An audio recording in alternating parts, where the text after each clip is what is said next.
인류의 역사 속에서 끊이지 않는 것이 있다라고 한다면 바로 전쟁이다라고 말할 수 있습니다.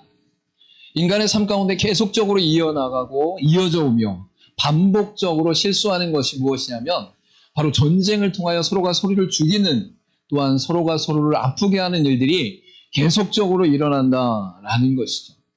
이러한 현상은 민족과 민족, 나라와 나라 가운데만 있는 것이 아니라 가족이나 이웃이나 다양한 관계 속에서 서로를 미워하고 질투하고 시기하고 갈등하고 분노하며 분란하는 일들 가운데 이러한 시대적 상황과 인간의 관계들이 모든 곳에 존재한다라는 것을 너무나 쉽게 알 수 있는 것이죠.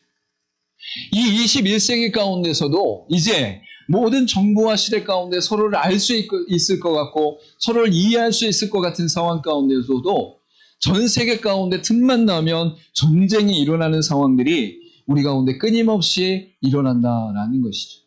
그래서 이사야 선지자는 바로 하나님을 떠난 자들, 또한 인간의 본성 가운데 거하는 자들이 어떠한 자들인가 하나님의 감동하신 가운데 이렇게 고백하는 것을 볼 수 있습니다. 이사야 59장 7절부터 8절 말씀 가운데 그 발은 행악하기에 빠르고 무죄한 피를 흘리기에 신속하며 그 생각은 악한 생각이라 황폐와 파멸이 그 길에 있으며 그들은 평강의 길을 알지 못하며 그들이 행하는 곳에는 정의가 없으며 굽은 길을 스스로 만드나니 무릇 이 길을 밟는 자는 평강을 알지 못하느니라 라고 분명히 말씀하고 있는 것이죠. 하나님을 떠난 자들과 하나님을 믿지 않는 자들의 인생 가운데 그 죄의 본성으로 말미암아 끊임없이 전쟁과 시기와 질투와 다툼과 분란이 우리의 인생 가운데 인류의 역사 가운데 쉬지 않고 일어나고 있다라는 것을 분명히 말씀하고 있습니다. 이러한 부분 가운데 왜 인간은 끊임없이 싸울 수밖에 없는가? 왜 인간은 끊임없이 다툴 수밖에 없는가? 왜 인간은 끊임없이 시기하며 질투할 수밖에 없는가? 라고 질문한다면 성경은 그것에 대하여 하나님과 단절되어 있기 때문이다라고 분명히 말씀하는 것을 볼 수 있죠. 인간의 존재 자체가 그 원인과 문제에 대하여 완전하게 파악할 수 없는데 하나님의 계시하심과 하나님의 말씀하신 가운데 하나님을 떠난 자들의 인생 속에 원죄로 말미암아 본성이 드러날 때에 전쟁과 시기와 다툼과 분란과 갈등이 끊임없이 일어날 수밖에 없는 것이 바로 인간이다라고 분명히 말씀하고 있는 것이죠. 여러분, 이러한 상태에 대해서 이사야 선지자는 다시금 이렇게 말씀합니다. 59장 1절과 2절 말씀 가운데 여호와의 손이 짧아 구원하지 못하심도 아니요 귀가 둔하여 듣지 못하심도 아니라 오직 너희 죄악이 너희와 너희 하나님 사이를 갈라놓았고 너희 죄가 그의 얼굴을 가리어서 너희에게서 듣지 않으시게 함으니라 라고 분명히 말씀하고 있는 것이죠.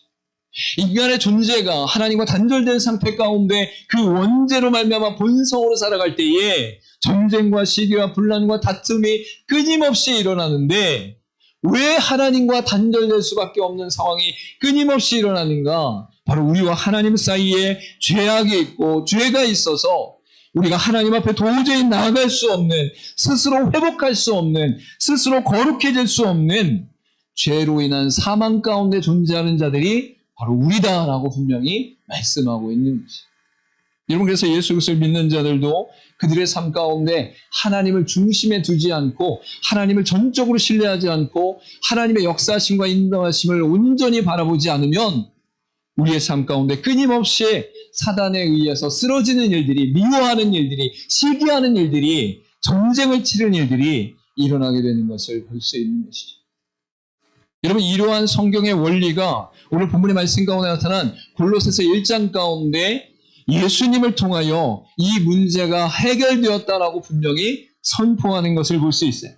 특별히 오늘 본문의 말씀 가운데 담겨진 13절부터 23절 가운데의 말씀은 예수 그리스도의 위격과 사역과 또한 그분 안에서 이루어진 구원의 은혜에 대하여 분명히 선포하고 있는데 오늘 본문의 말씀의 앞뒤에 나온 이 모든 내용들을 통하여 궁극적으로 나타나는 것은 예수 그리스도를 통해서만 예수 그리스도께서 완전하게 하나님과 사람 사이를 화목하게 하시고 화평케 하시고 화해시키셨다라고 분명히 말씀하고 있는 것을 알 수 있는 것이죠. 그래서 오늘 본문의 말씀 가운데 십자가의 피로 화평을 이루사 만물 땅에 있는 것들이나 하늘에 있는 것들이 그로 말미암아 자기와 화목하게 되기를 기뻐하십니다 라고 분명히 말씀하면서 하나님께서 오직 그리스도로 말미암아 우리 안에 화해하시는 역사가 일어났다라고 분명히 말씀하는 것을 볼 수 있어요. 여러분, 이러한 말씀은 결국 인간의 본성과 죄악 속에서 해결책으로 단 하나의 방법으로 예수 그리스도의 구원을 말씀하고 있고 예수 그리스도의 역사를 말씀하고 있다라는 거예요. 그래서 오직 그리스도로만, 그리스도의 우월성과 완전성과 영원성 안에서 우리가 그리스도를 통하여 하나님께 나아가는 역사, 하나님과 우리 사이에는 죄의 문제가 해결되어지는 역사가 일어났다라고 분명히 말씀하고 있는 것이죠. 솔직히 우리가 밤을 샌다고, 연구를 한다고, 아주 유명한 철학가나 사상가를 만난다고 우리가 하나님께 나아갈 수 있는 방법을 찾을 수 있느냐라고 질문한다면 그 누구도 하나님께 나아갈 수 있는 방법이 없다라는 거예요. 또한 동시에 우리 인생 가운데 죽음의 문제가 끊임없이 일어나고 전쟁과 시기와 질투와 분란의 문제가 끊임없이 일어나는 가운데 죄의 삭은 사망이다라고 분명히 선포하는 하나님의 말씀 안에서 결국 인생은 죽음을 맞이하는 것 자체가 죄의 결과로 나타나는 것이구나라는 것을 분명히 발견할 수 있는 것이죠. 여러분, 이러한 가운데 예수 그리스도의 우월성과 완전성과 거룩성과 영원성은 성경 곳곳 가운데 드러나고 있음을 알 수 있어요. 히브리서 7장 24절과 25절 말씀 가운데 예수는 영원히 계심으로 그 제사장 직분도 갈리지 아니하느니라. 그러므로 자기를 힘입어 하나님께 나아가는 자들을 온전히 구원하실 수 있으니 이는 그가 항상 살아계셔서 그들을 위하여 간구하심이라라고 분명히 말씀하고 있는 것입니다. 여러분, 히브리서 말씀이 선포할 때에 비교되는 대상이 누구입니까? 구약의 제사장들과 대제사장들이. 여러분, 구약에 있는 하나님의 일을 맡은 자들을 통해서 나타난 것이 무엇입니까? 제사장과 대제사장들을 통하여 이스라엘 백성들 가운데 있는 그들의 죄를 대속죄일에 동물의 머리에 안수하고 전가함으로 말미암아 1년 동안 죄가 속해지는 일시적인 죄속함이 대속죄일이 그들 가운데 있었음을 성경은 분명히 말씀하고 있는 것이죠. 구약의 이 예표와 예시를 통하여, 예언을 통하여 결국 그리스도를 통해서 이루어진 것이 무엇입니까? 예수는 영원하니 그의 제사장직도 영원하다라고 말씀하고 있는 거예요. 할렐루야. 여러분, 이 땅에서는 우리의 문제를 가지고 죄가 완전히 해결될 수 있는 통로가 하나도 없어요. 여러분, 이 땅 가운데 사람들의 관계나 사회적 법이나 또한 우리 가운데 윤리 도덕적인 부분으로는 우리의 인간성과 본성과 원죄를 완전하게 해결할 수 있는 능력이 없다라는 거예요. 여러분, 그런데 성경은 분명하게 말씀합니다. 예수 그리스도는 영원히 계심으로 그의 제사장직도 영원하다라고 말씀합니다. 여러분, 우리가 죽음을 맞이하는 것은 인류의 타락 가운데 이미 주어진 심판이에요. 여러분, 에덴 동산 가운데 가장 놀라운 특징 중에 하나는 하나님과 영원토록 영생불사하는 거예요.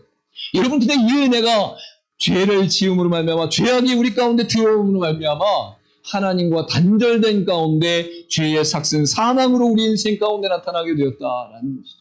여러분들, 그 문제를 완전히 해결하신 분이 예수 그리스도이시고 예수 그리스도는 영원하심으로 말미암아 자신을 통하여 하나님께 나아가는 모든 자들을 온전히 구원하실 수 있는 분이다라고 분명히 말씀하고 있는 것이죠.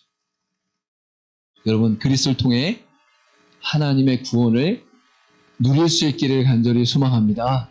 우리의 상식이나 우리의 경험이나 우리의 지식을 넘어서 하나님이 인간의 세계의 저 저편 가운데 영원한 구원의 계획과 섭리 가운데 우리에게 드러내신 예수 그리스도의 십자가의 은혜의 말씀이 우리에게 생명이 되어져서 나는 예수 그리스도에서 구원을 받았다. 나의 구원은 영원하며 완전하며 거룩하다 라고 선포할 수 있는 저 여러분들에게 간절히 소망합니다.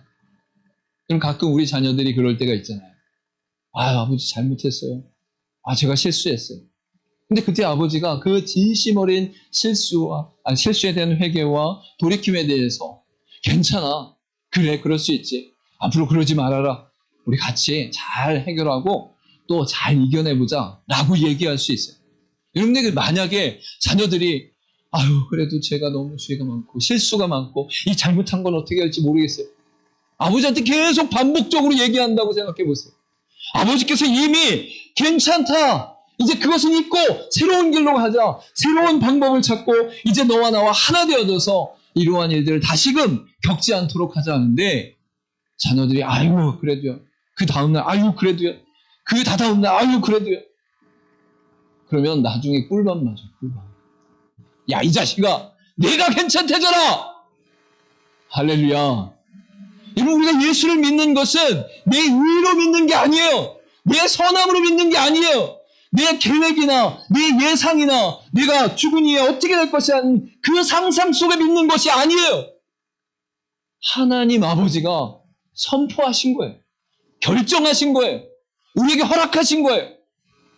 우리는 그러면서도 믿는 자들 가운데서도 날마다 난 죽으면 어떻게 되는 건지, 나는 죄를 지었는데 어떻게 되는 건지, 나는 이 땅 가운데 끊임없이 실수하는데 어떻게 되는 건지, 여러분 그 죄의식 가운데 묶여있는 인생들이 우리의 삶 가운데도 끊임없이 일어나는 것을 발견할 수 있는 것이죠. 여러분, 여러분의 연약함과 부족함과 미약함을 통해 하나님이 구원하시는 것이 아닙니다. 예수 그리스도의 십자가의 은혜로 말미암아 그분의 피 흘리심으로 말미암아 그분이 온전히 하나님 앞에 순종함으로 말미암아 그분을 믿는 자들을 통하여 하나님이 부어주신 은혜가 구원의 은혜다라고 분명히 말씀하고 있는 것이죠. 여러분 본문의 말씀을 통해서 하나님과 우리 사이에 있는 죄의 담, 죄의 문제를 예수 그리스도께서 완전하게 해결하셨다는 사실을 믿으시길 간절히 소망합니다. 우린 연약하고 부족하나 화평을 이루시고 화목케 하신 주님의 화해는 온전하고 완전하다라고 성경은 분명히 말씀하고 있는 것이죠. 여러분 완전하고 온전한 주님의 화해를 날마다 의지하며 하나님께 나아가는 저 여러분 되기를 간절히 소망합니다. 이러한 주님의 화해가 왜 온전할 수밖에 없는가가 오늘 본문의 말씀 가운데 세 가지로 명확하게 나타나는 것을 볼 수 있습니다. 첫 번째는 무엇이냐면 십자가의 피로 이루셨기 때문입니다 라고 분명히 말씀하고 있어요. 오늘 본문의 말씀의 앞부분에 보면 그의 십자가의 피로 화평을 이루사 라고 분명히 말씀하고 있는 것이죠. 여러분 예수님께서 하나님과 우리 사이에 다시금 화목하게 하기 위하여 십자가에 달려 죽으셨는데 그 십자가의 피가 바로 화평의 중요한 키가 된다라고 말씀하고 있는 거예요. 우리 날마다 집을 들어갔다 나왔다 할 때에 번호키든 열쇠키든 끊임없이 그 맞는 것을 누르고 그 맞는 것을 끼워야 그 문이 열리는 것을 볼 수 있는 거예요. 여러분 아무거나 갖다가 끼운다고 해서 문이 열리지 않습니다. 아무 번호나 누른다고 해서 문이 열리지 않습니다. 하나님께 나아가는 키, 하나님께 나아가는 번호는 하나밖에 없다는 거예요. 오직 예수 그리스도의 피로 말미암아 구원받는다라고 분명히 성경은 말씀하고 있는 것이죠. 여러분 이것은 단순히 우리의 감정 가운데 안정이나 평안을 누리라고 말씀하고 있는 것이 아니라 하나님과 원수되었던 우리의 관계가 철저하게 깨어지며 철저하게 무너지며 회복된 상태다라고 분명히 말씀하고 있는 것이. 우리도 싸우고 나거나 질투하거나 미워하고 나서 이제 화해하자라고 얘기하면 그 뒤로부터는 그 이전보다 더 가까워지며 더 아끼며 더 사랑하는 게 진정한 화해의 원칙이에요. 근데 말로는 화해하자 그래 그러자 하고 또 돌아서 갖고 그전하고 똑같이 행동하면 화해한 게 아니에요. 말로만 화해했지 삶 전체가 인격적으로 화해한 게 아니라는 거예요. 여러분 하나님 앞에서 그리스도를 통하여 우리가 하나님께 나아갈 수 있는 것은 하나님께서 이제 십자가에 피면 됐다 라고 선포하시는 하나님의 능력과 주권과 권세 안에서 오직 그리스도를 이 땅 가운데 보내신 은혜 가운데 피 흘리심으로 우리를 화해시키셨다라고 분명히 말씀하고 있는 것이죠. 여러분 이 피는 우리가 끊임없이 성경에서 발견할 수 있는 것으로 바로 생명을 의미한다라고 분명히 말씀하고 있어요. 레위기 17장 11절 가운데 육체의 생명은 피에 있음이라 내가 이 피를 너희에게 주어 제단에 뿌려 너희의 생명을 위하여 속죄하게 하였나니 생명이 피에 있으므로 피가 죄를 속하느니라 라고 분명히 말씀하고 있는 것입니다. 여러분 구약에 동물을 잡아 그 피를 제단에 뿌리는 이유가 무엇입니까? 바로 그 동물에게 전가되었던 죄로 말미암아 그 드려진 사람의 죄를 씻는 데에 생명되는 피를 뿌리는 거예요. 여러분, 근데 이 피의 예언과 언약이 그리스도를 통하여 온전하고 완전하게 성취된 것이 십자가의 피다라고 말씀하고 있는 거예요. 여러분, 연약한 동물의 피로 완전함을 이룬 것이 아니에요. 여러분, 이 땅에 죄를 지은 사람들의 피로 온전한 구원을 이루신 것이 아니에요.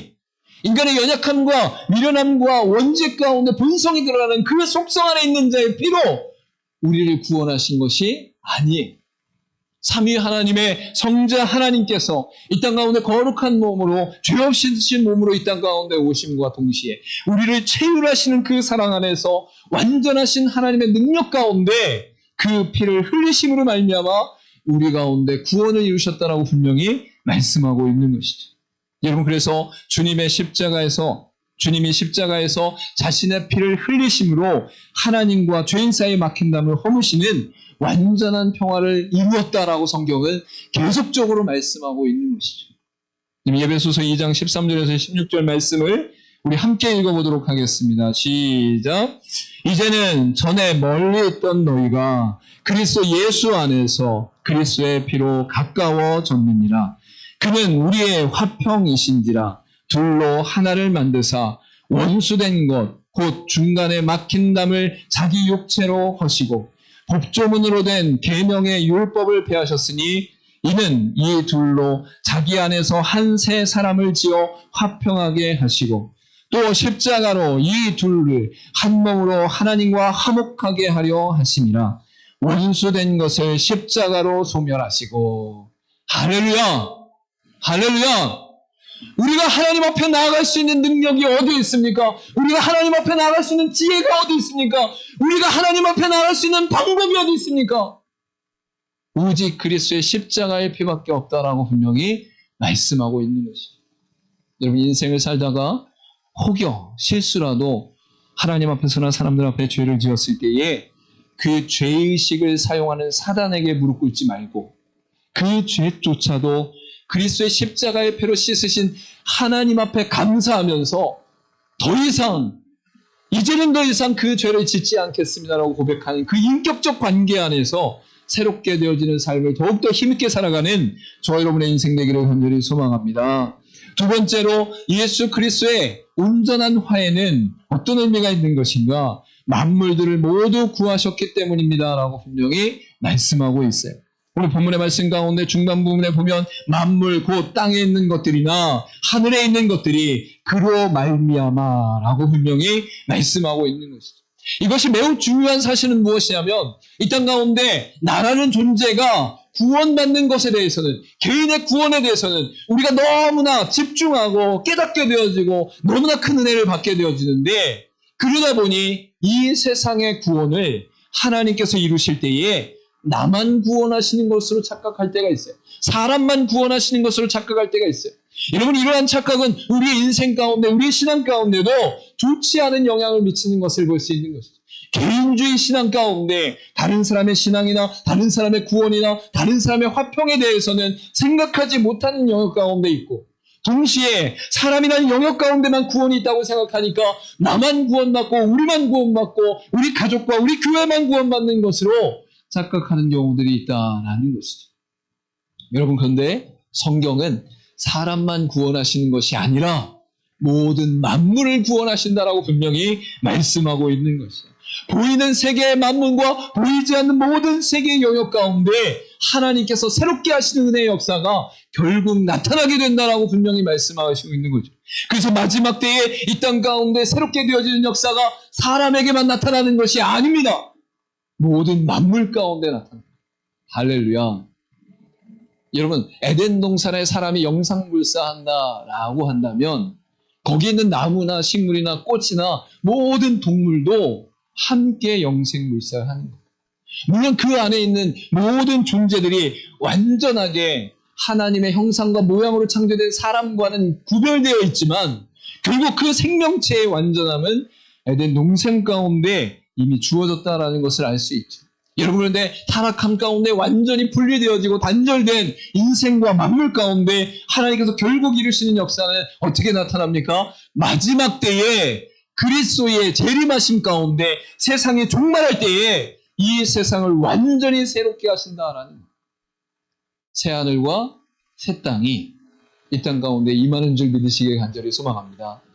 우리가 이 땅 가운데 살아갈 때 죽음을 맞이하면 우리의 육체는 땅으로 들어가 흙이 되어지고 우리의 영혼은 천국에 가서 하나님 앞에 서게 되어지는데, 그 모든 과정들이 끝나고 개인의 종말을 넘어 세상의 종말이 임할 때에는 바로 그리스도께서 재림하시는 그때에 땅속에 묻힌 모든 육체가 부활하고 하늘의 영혼과 연합되어져서 부활체로 온 세상에 새롭게 하시는 새하늘과 새 땅 가운데 거한다라고 성경은 분명히 말씀하고 있는 거예요. 그래서 예수님께서 부활의 첫 열매가 되셨다는 것이 무슨 의미가 있습니까? 예수님께서 부활하실 때에 이 땅 가운데 물리적인 공간과 물리적인 시간을 뛰어넘어 제자들과 함께하는 것을 볼 수 있어요. 벽을 통과하는 것을 볼 수 있어요. 시간을 초월해서 또한 공간을 초월해서 제자들에게 달려가는 것을 볼 수 있어요. 여러분, 그 부활체가 첫 열매다라는 거예요. 여러분, 첫 열매는 그리스도를 통해서 처음으로 이루어진 것이고 그리스도를 믿는 모든 자들의 이후에 나타나게 될 열매다라고 분명히 말씀하고 있는 것이죠. 여러분, 우리 인생 가운데 기억해야 될 것은 피조물이 고대하고 있다는 거예요. 하나님의 백성들이, 하나님의 자녀들이 이 땅 가운데 구원받았을 때에 모든 만물들도 새롭게 되어지는 역사가 일어나는 것을 고대하고 있다라는 것이죠. 우리 로마서 8장 19절부터 21절 말씀을 같이 한번 읽어보도록 하겠습니다. 시작. 피조물이 고대하는 바는 하나님의 아들들이 나타나는 것이니 피조물이 허무한데 굴복하는 것은 자기 뜻이 아니요 오직 굴복하게 하시는 이로 말미암음이라. 그 바라는 것은 피조물도 썩어짐의 종노릇한 데서 해방되어 하나님의 자녀들의 영광의 자유에 이르는 것이니라. 아멘. 여기서 말하는 피조물은 모든 세계, 모든 만물을 말하는 태양과 달과 행성과 모든 나무와 동물과 식물의 영역까지 하나님이 창조하신 모든 세계에 대하여 하나님께서 새롭게 하시는 역사가 일어나는데, 그 피조물들이 하나님의 아들들, 하나님의 자녀들, 즉 우리가 하나님 앞에 영광을 얻을 때에 그 영광의 자유를 함께 누린다라고 말씀하고 있는 거예요. 여러분, 오직 독생자 되신 예수 그리스도는 삼위 하나님의 연합 가운데 하나님의 아들, 하나님이심을 말씀하고 있고, 우리는 성경 가운데 어떠한 존재로 불리고 있습니까? 입양하는 자같이 양자 삼았다라고 말씀하고 있어요. 바로 양자 삼은 자로서 우리가 하나님 앞에 나아가는 은혜의 능력을 얻게 되었고, 그 모든 자녀들을 통하여 결국 이 세상 가운데 완전한 새하늘과 새 땅이 임할 때에 바로 만물이 소생하는 역사, 만물이 회복되는 역사가 일어난다라고 분명히 말씀하고 있는 것이죠. 그래서 에베소서 1장 9절부터 10절에도 이렇게 말씀합니다. 그 뜻의 비밀을 우리에게 알리신 것이요 그의 기뻐하심을 따라 그리스도 안에서 때가 찬 경륜을 위하여 예정하신 것인데, 하늘에 있는 것이나 땅에 있는 것이 다 그리스도 안에서 통일되게 하려 하심이라. 할렐루야. 이 세상의 모든 것들을 하나님의 경륜 가운데 예정하셨는데, 그것이 단순히 사람이란 그 제한 가운데 있는 것이 아니라 하늘에 있는 것이나 땅에 있는 것이나 모든 것이 통일되게 하려 하십니다라고 분명히 말씀하고 있습니다. 여러분, 이 세상의 모든 것은 결국 죽음을 맞이하는 상태 가운데 있어요. 우리가 가장 영원할 거라고 생각하는 태양조차도 천문학자들이나 수많은 과학자들이 그 분열이 계속적으로 일어나는 것이 점점 식어지고 있다라고 얘기하는 것을 우리가 볼 수 있어요. 물론 그것이 만약 틀린을 떠나서 이 땅의 모든 만물들이 결국은 완전히 소멸될 때가 있고 하나님께서 완전히 새롭게 하실 때가 있다는 것을 성경은 분명히 말씀하고 있는 것이죠. 마지막으로 예수님의 화해의 완전함과 온전함은 무엇을 말씀하고 있는 것이냐? 하나님께서 기뻐하시기 때문이다라고 분명히 말씀하고 있어요. 본문 뒷부분 가운데 자기와 화목하게 되기를 기뻐하심이라 라고 분명히 말씀하고 있는 거예요. 이것이 우리에게 너무나 놀랍고 기쁘고 감사한 것은 무엇입니까? 하나님께서 우리를 향해 너희와 화해하기를 원한다, 너희와 화평하기를 원한다, 너희와 화목하기를 원한다라고 계속 다가오고 있다는 거예요. 할렐루야. 여러분, 우리는 하나님을 알지 못하는 가운데 하나님을 거부해요. 우리는 하나님을 알지 못하는 가운데 하나님을 대적해요. 우리는 하나님을 알지 못하는 가운데 하나님을 따르지 않아요. 여러분, 그런데 하나님은 성경에 끊임없이 우리에게 말씀하시는 건 돌아오라, 내가 함께 하겠다, 너에게 가겠다, 끊임없이 말씀하시면서 하나님은 그의 백성들이 자기에게 나아오는 것을 기뻐하신다라고 말씀하고 있습니다. 여러분, 여러분이 하나님께 마음을 열고 하나님 어떻게 해야 될지 모르겠어요. 하나님 이것 좀 도와주세요. 하나님 내 삶이 어떻게 진행되는지 알고 싶어요. 하나님 내게 있는 모든 문제들 가운데 하나님께 내어 맡길 소망하니 하나님 응답하여 주세요. 여러분, 우리의 마음 가운데 하나님을 찾고 하나님을 의지하면 이미 하나님께서 우리 가운데 역사하시고 다가오신 모든 순간 속에 그 죄의 문제를 해결하신 예수 그리스도 안에서 응답하신다라고 분명히 말씀하고 있는 거예요. 여러분, 성경에 예수님을 통해서 나타난 가장 놀라운 하나님 사랑의 예화는 무엇이냐면 우리가 너무나 잘 아는 탕자의 비유인 것을 알 수 있죠. 누가복음 15장 가운데 둘째 아들이 모든 유산을 미리 받고 타지 가운데 나가서 그 모든 돈을 탕진하고 이제 더 이상 돈이 없는 상태 가운데 조우로 들어가서 돼지의 열매를 먹는 그 상황 가운데서 그가 생각합니다. 아버지의 집은 배불리 먹을 수 있는, 아버지의 집은 안전한데, 아버지의 집은 편안한데, 그리고 나서 그가 돌아왔을 때에 그 아버지가 취한 행동이 하나님의 마음이다라고 말씀하고 있어요. 누가복음 15장 20절에서 23절 말씀 우리 같이 한번 읽어보도록 하겠습니다. 시작. 이에 일어나서 아버지께로 돌아가니라. 아직도 거리가 먼데 아버지가 그를 보고 치근히 여겨 달려가 목을 안고 입을 맞추니 아버지는 종들에게 이르되 제일 좋은 옷을 내어다가 입히고 손에 가락지를 끼우고 발에 신을 신기라. 그리고 살진 송아지를 끌어다가 잡으라. 우리가 먹고 즐기라. 아멘. 하나님께서는 그의 백성들을 정죄하기보다 판단하기보다 심판하기보다 그의 백성들이 돌아오기를 간절히 소망한다는 거예요. 여러분, 지금 둘째 아들이 저 멀리서 오고 있어요. 저 멀리.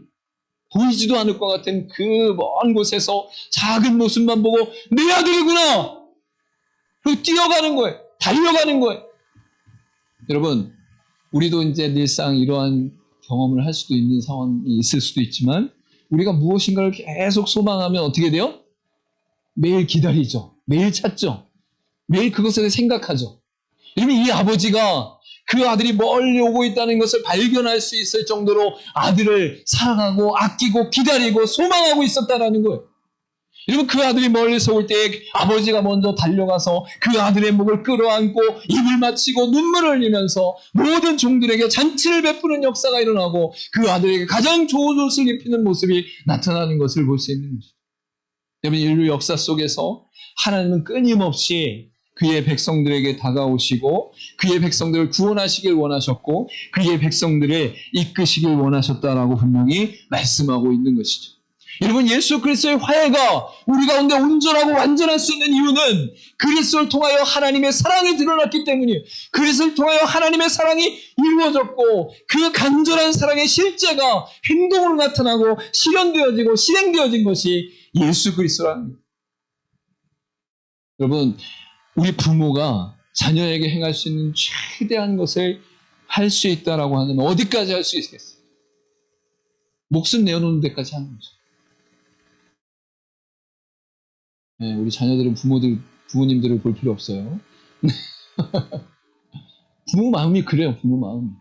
여러분, 하나님이 여러분을 사랑하시는 정도가 내가 자녀를 사랑하는 거에 100배, 1000배가 된다는 사실을 잊지 마시기를 간절히 소망합니다. 하나님이 만약에 우리를 사랑하시지 않았으면 성경을 기록하지 않아요. 인류의 역사 가운데 개입하지 않아요. 이 땅 가운데 존재하는 모든 것들 속에 하나님의 계시와 역사와 섭리를 드러내지 않아요.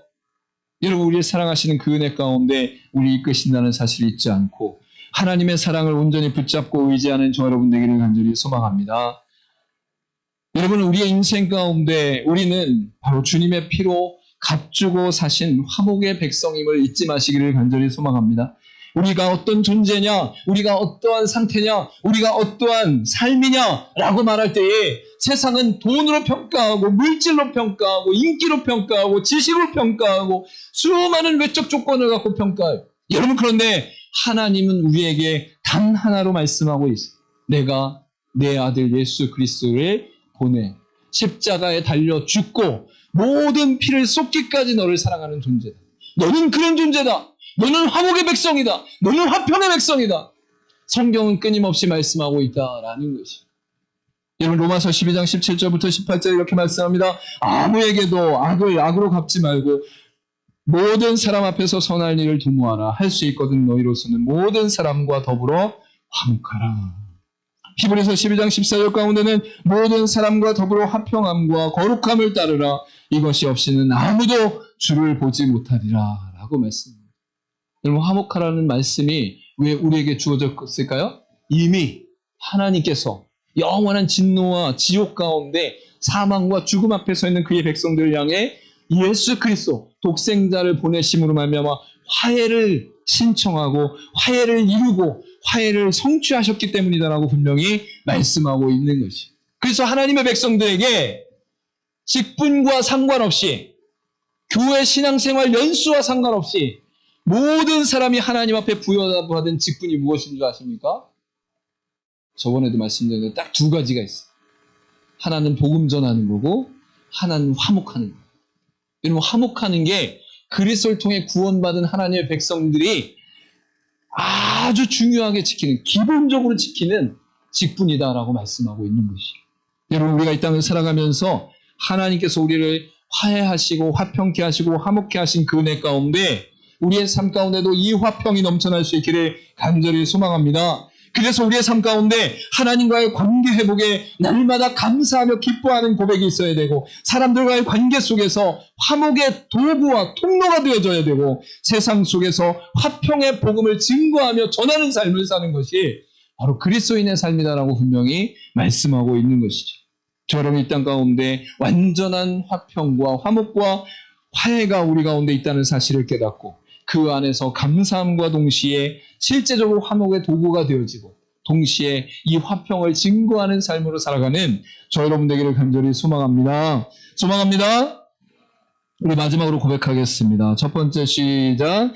십자가의 피로 이루셨기 때문입니다. 두 번째, 만물들을 모두 구하셨기 때문입니다. 세 번째, 하나님께서 기뻐하시기 때문입니다. 아멘. 오직 예수 그리스도로만 우리가 하나님과 화평하고 화해할 수 있고 그로 말미암아 영원한 생명의 구원을 누릴 수 있다는 사실을 깨닫고 날마다 감사하는 저 여러분 되기를 간절히 소망합니다. 기도하도록 하겠습니다.